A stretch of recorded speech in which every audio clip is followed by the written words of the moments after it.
Hi, good afternoon, everyone. It's really hard following on from these kind of presentations. It's all high, exciting stuff, and they've got wonderful examples. I come from the traditional media business. I've been in this business for about 20 years now.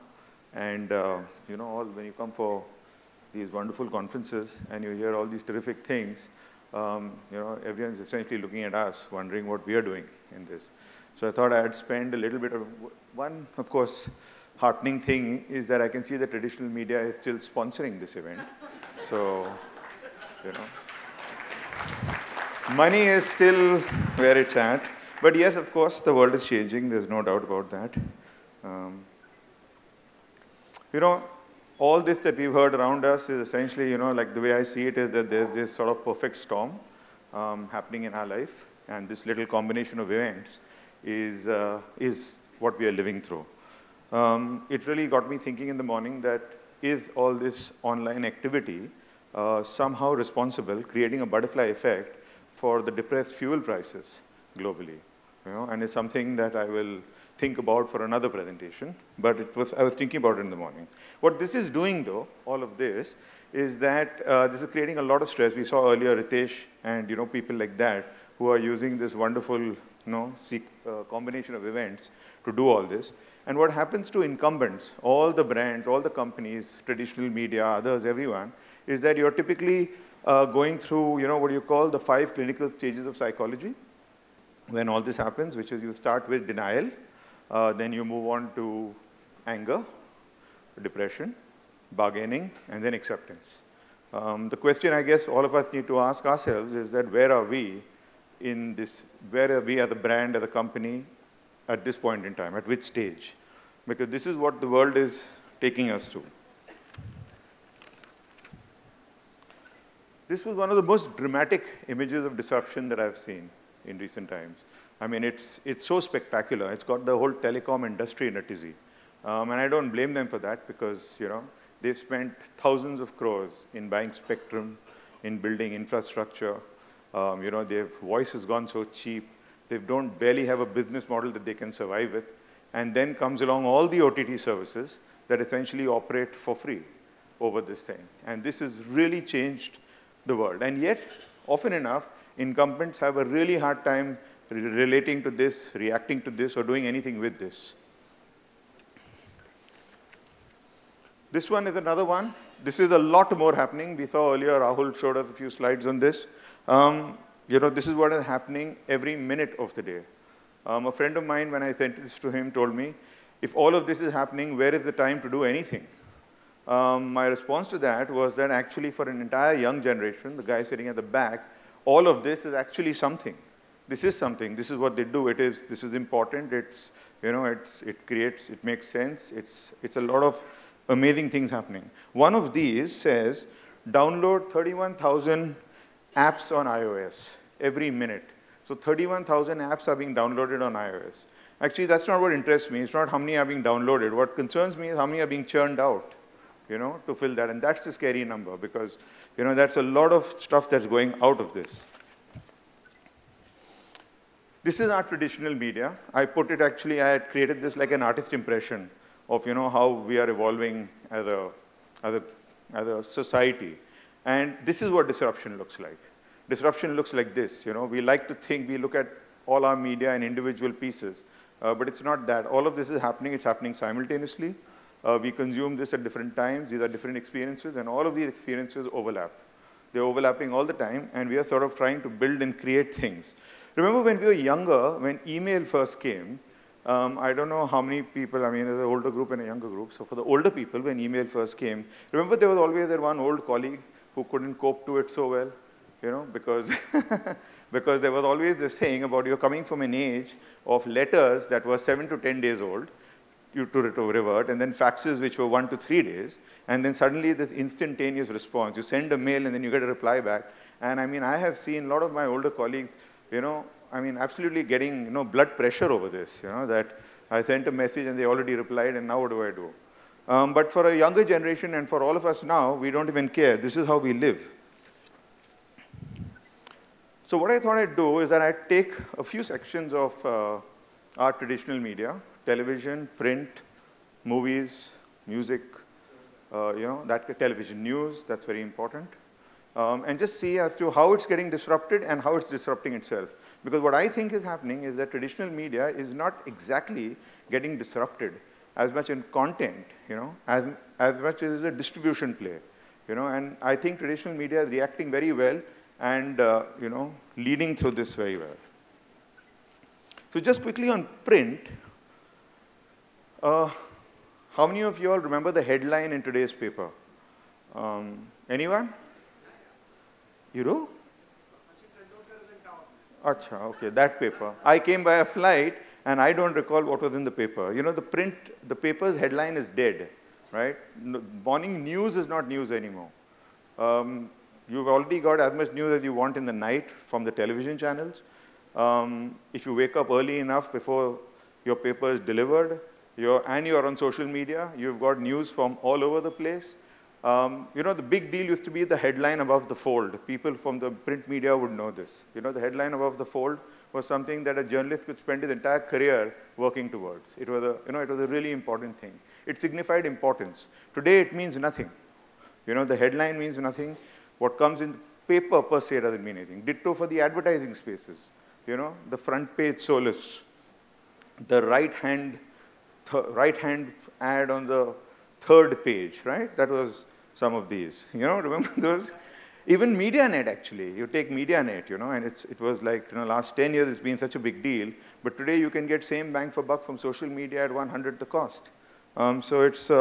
So print is, actually what print is doing is that print is in itself sort of disrupting itself and making itself available through millions and bits of pieces of information that come to you. And they've really adapted very well to this whole new social media. As in, even if you're not watching the news, you're not reading the paper, you're getting this information from all these news outlets on a continuous basis. And this sanctity of getting news in the morning or getting news in the night and all of that is like long dead. There's none of all that anymore. There's no new big challengers in this business, to the news business, and there's a reason for it. Because at the end of the day, collecting news, doing journalism, all of that kind of stuff is not as easy as it looks. It's not as simple as joining the dots on cabs or rooms or, products and all that kind of stuff. News needs creation, which is why there are not enough new challengers who can create this new news. And news is doing it itself, and it's a really big deal.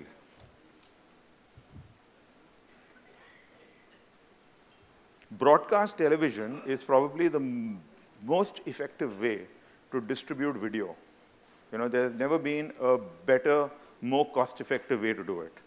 Obviously, it's under threat.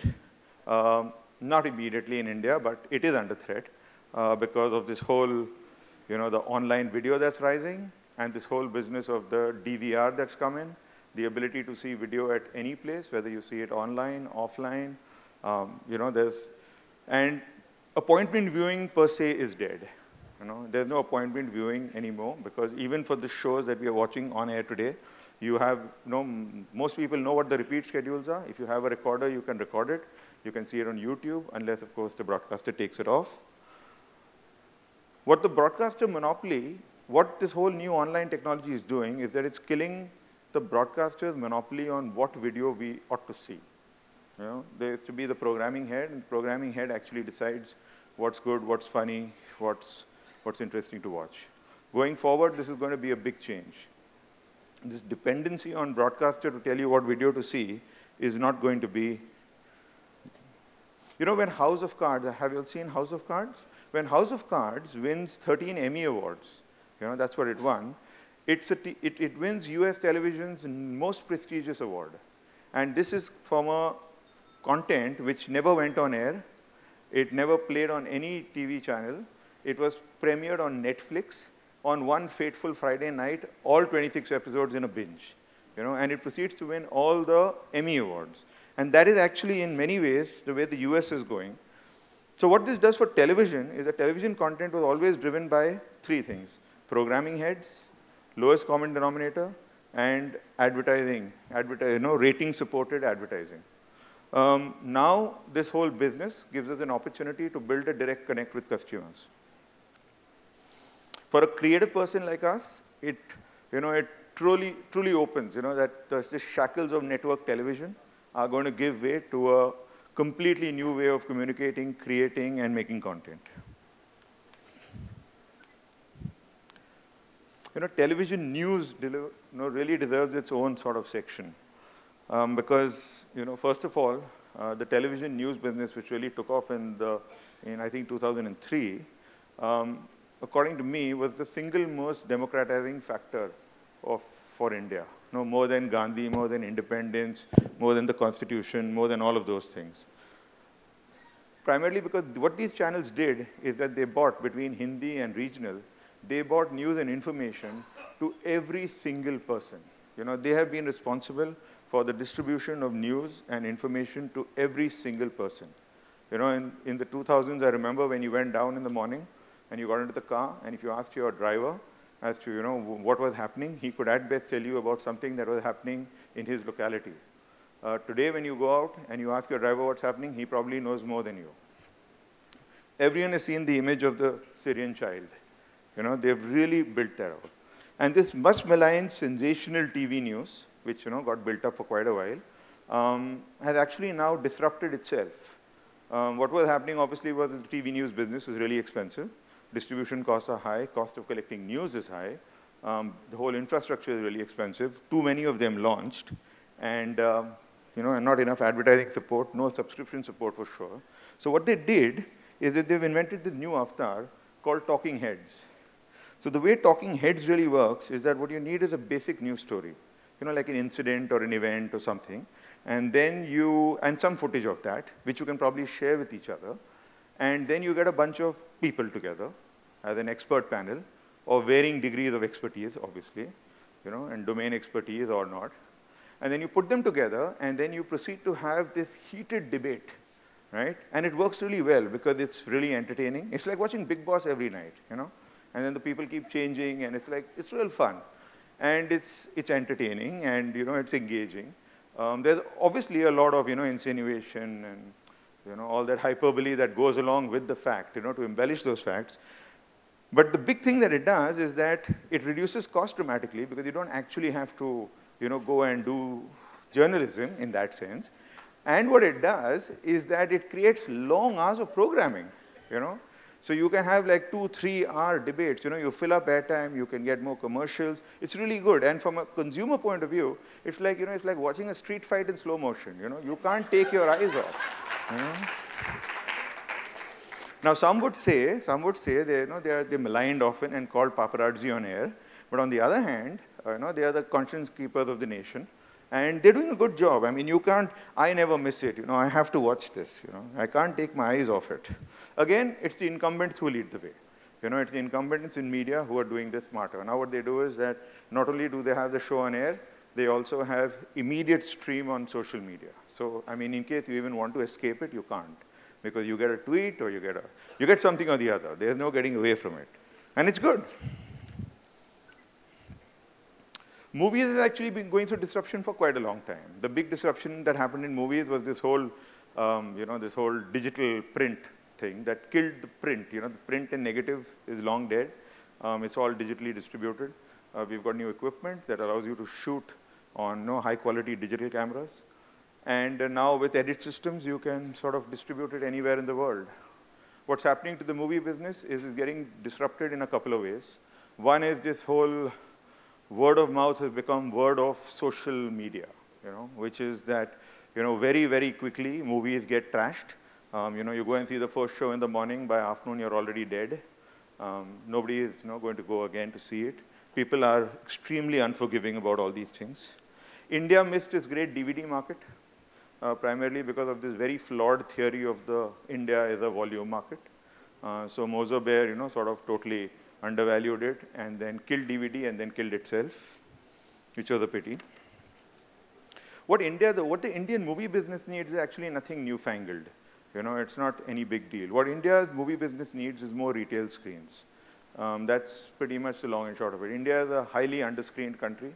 We've got 11,000 screens for a population of 1.2 billion as compared to the US, which has got 40,000 screens. So, I mean, what India needs is more screens. So really what you need is a bunch of air-conditioned screens. The populace knows the product. They know the stars. They are aware of what is on offer. They have a consumption habit in place. And for 100, 150 rupees, in hot, muggy India, 2 hours in an air-conditioned environment is really what is required. Censorship is currently just a googly in the way. I won't call it disruption. It's just, it's a little bit of a wobble. I'm sure in a few more weeks or months, this will. The music business got disrupted, 15 years ago? And what was disrupted was really that physical format of this business. In India, the first blow was actually struck by FM radio.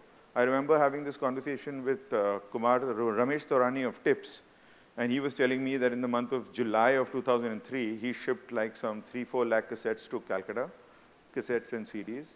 And then in August, he again shipped 3-4 lakhs cassettes. In September, he shipped 3-4 lakh. And in October, he shipped none.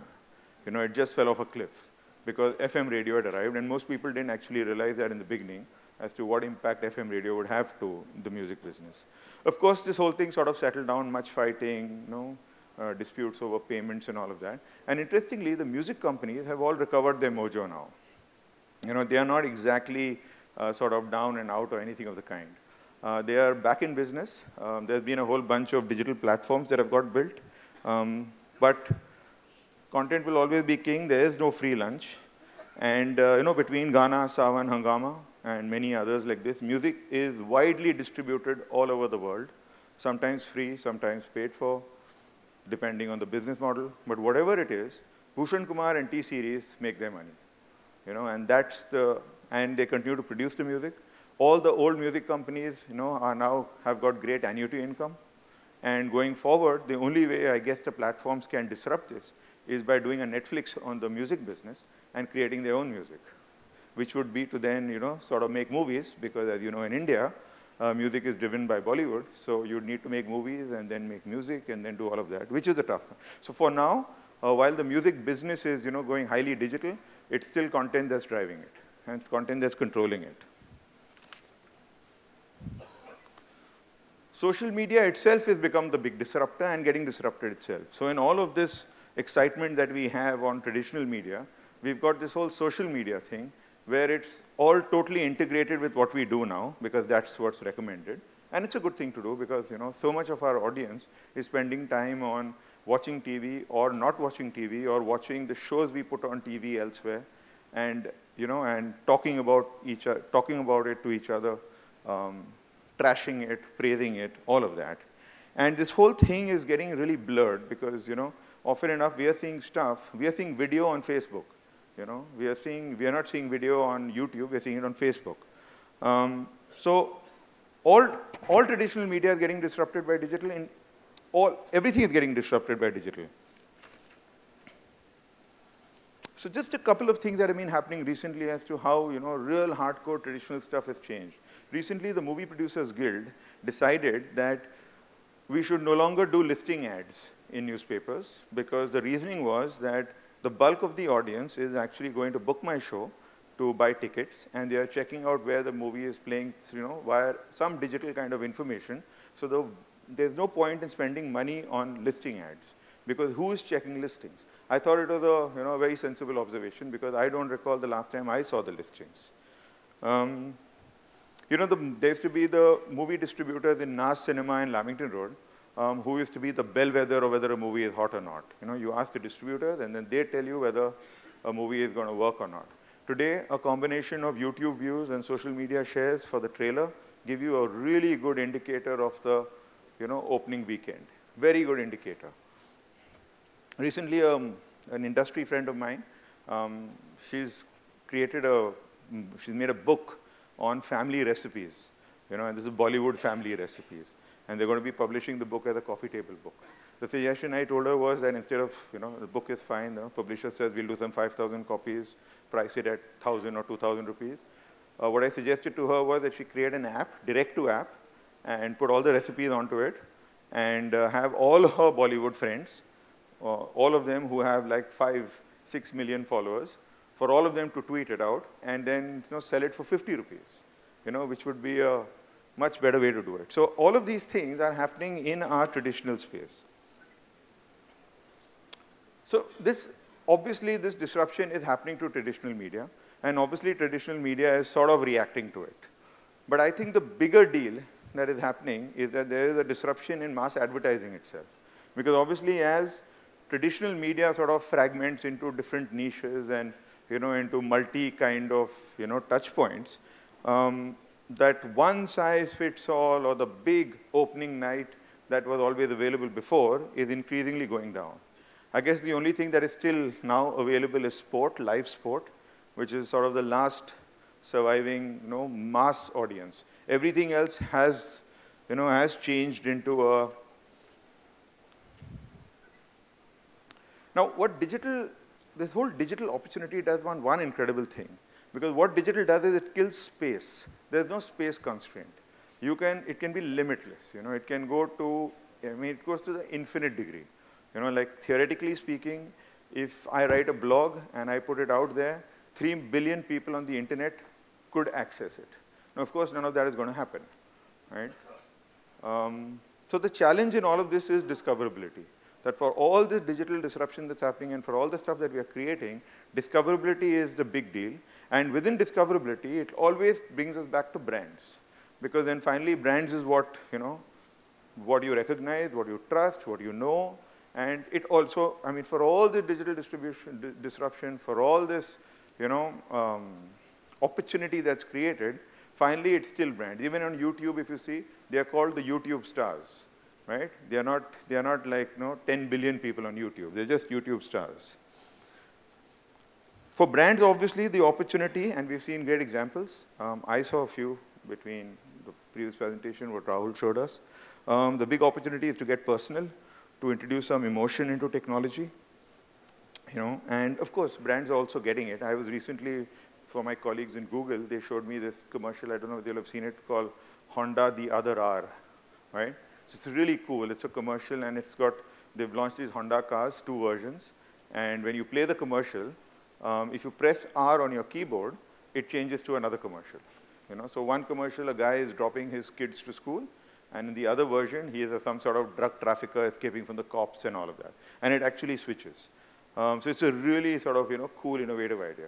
What I did find, however, was that it works only on a desktop. Because your mobile does not have a keyboard that pops up when you're playing video, and so you can't press R. So I guess even brands are sort of gradually coping with this new mobile ecosystem. Just one thing on this media, because we talk about media, because we talk about digital, because we talk about all these things, is that all media, with the possible exception of outdoor, because outdoor has no other purpose but to be outdoor, but all media like to believe that they are here for some greater purpose. They serve a purpose. They're telling their consumers something. They stand for something. Even the brand new social media believe that they have been conceived for some greater purpose. They have significance, importance, something. However, since there's no free lunch in the universe, somebody's got to pay for this. And historically, advertising has paid for this. Advertisers have paid for all this. Now, what advertisers do allows, like a Netflix model, does not really have any advertising around it. It's purely exists on its own. It's extremely successful. It's paid for, and it works very well. And there's no need for a interruptive, disruptive kind of advertising experience. So media is disrupting itself. Many years back, I had attended a conference at News Corp at Fox, and that was the period when all of this new media stuff was just happening, and it was all very cool and hip. And we were presenting to the Fox team as to Hurricane Katrina had just happened, and in the US there was a lot of social media that had contributed towards helping people out during Hurricane Katrina. And Roger Ailes, the head of Fox News, he was like really dismissive of all this. His thinking was, rightfully so, that while it is okay to, a lot of disruption does happen, but the content business is really, at the end of the day, you need to have professional storytellers. You need to have professional journalists. You need to have professional filmmakers. UGC is all very well, and of course it's exciting. And 1 in a million person will come and shine out and do all of that. But fundamentally, as a mass entertainment tool, as a mass information tool, this business does need professionals, and it's most important for this business to sort of disrupt itself, which it is, and for these professionals to sort of embrace this new medium, because it's just a distribution disruption. It's not really a content disruption yet. And that is really the way this business is going.